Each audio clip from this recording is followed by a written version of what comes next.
او نوم هم ډیر خسته پریوته ربيع الاول.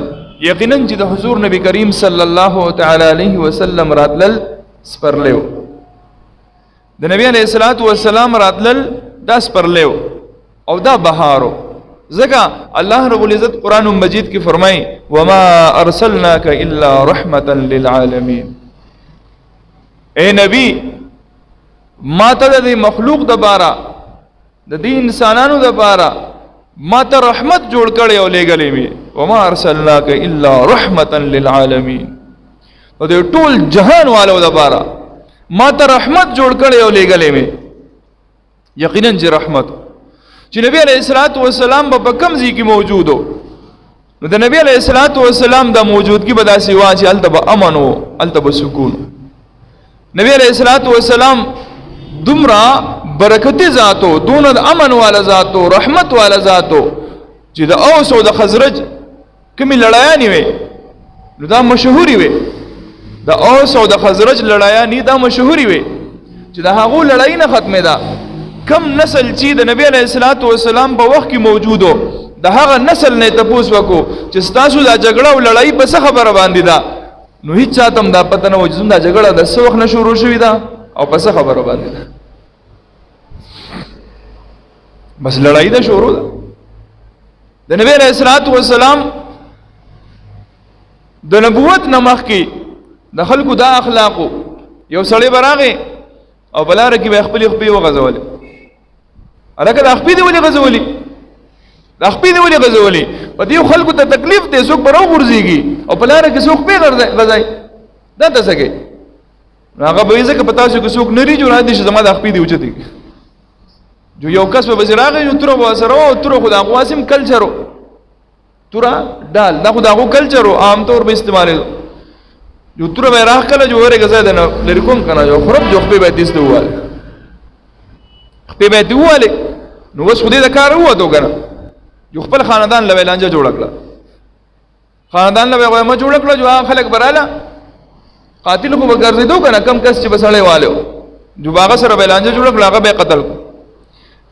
اوس چا دا تپوس نه کوو چې بهی ګناه د چا وه او جګړه شروع شوه او روانه د دواړه خاندانونو طرف ته قتلونه کېږي، لیکن روغه نه کېږي، بس قتلونه دي او روان دي قتلونه. او څوک دا تپوس هم نه کوي چې بهی زه دشمني کوم، ما دا دشمني وکم که ونه کوم او په څه وجه یې وکم، دا تپوس به چا نه کوم.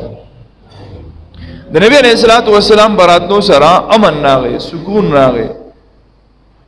نبی علیہ الصلوۃ والسلام د کعبې چې کله قریشو تعمیر کو، د نبوت نه مخکې نبی علیہ الصلوۃ والسلام په دور کې د کعبې دوباره تعمیر کو، او د تعمیر په وخت کې یو کاڼی دی چې هغې ته ویل کېږي حجر اسود.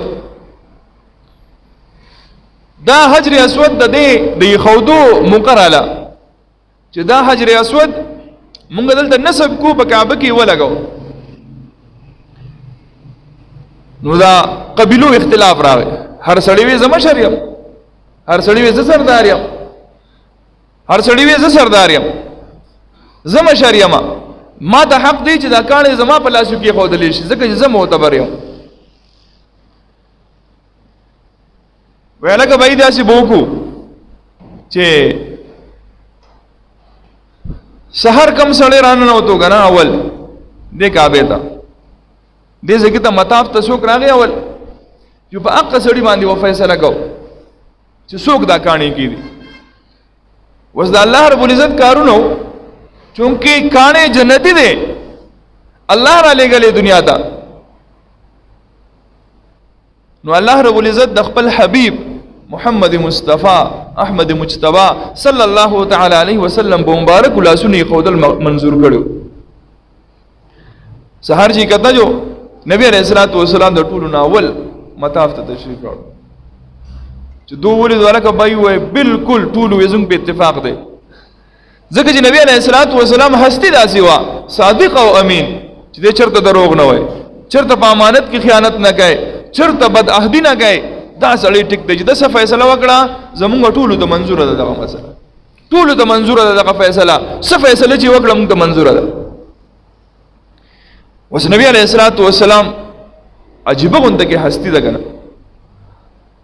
نبی علیہ الصلوۃ والسلام خپل صادر مبارک خور او په هغه باندې اکانې کې خود دلته کې ده چې کې خود نبی علیہ الصلوۃ والسلام فرمایل سردارانو راځي او ټول صادر ګټونو ولېسای چې د هر یو پکې سو شي دا سه جګړه بالکل ختم امن او سکون والا سردارانو ویل که سب خیر سره دي ماشاءالله الله ولا سونه سمجھ ورکړي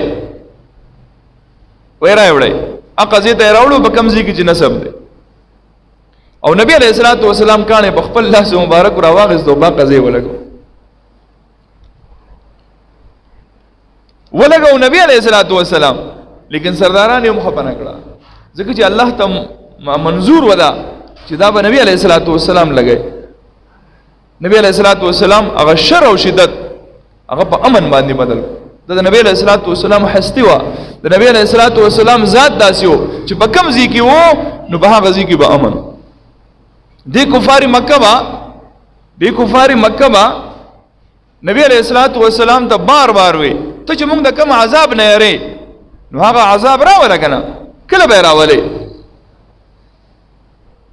ته چې موږ د کم عذاب نه یری نو هغه عذاب راولا کنه موږ تام نه منو موږ قران هم نه منو راولا عذاب.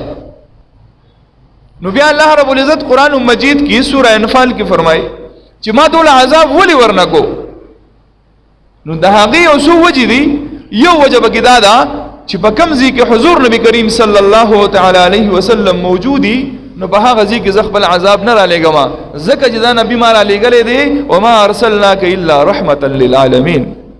دا خو ما د جهان والو د پاره د دې مخلوقاتو د پاره عذاب نه دی جوړ کړي بلکې ما دا رحمت جوړ کړي او را لګلې مې.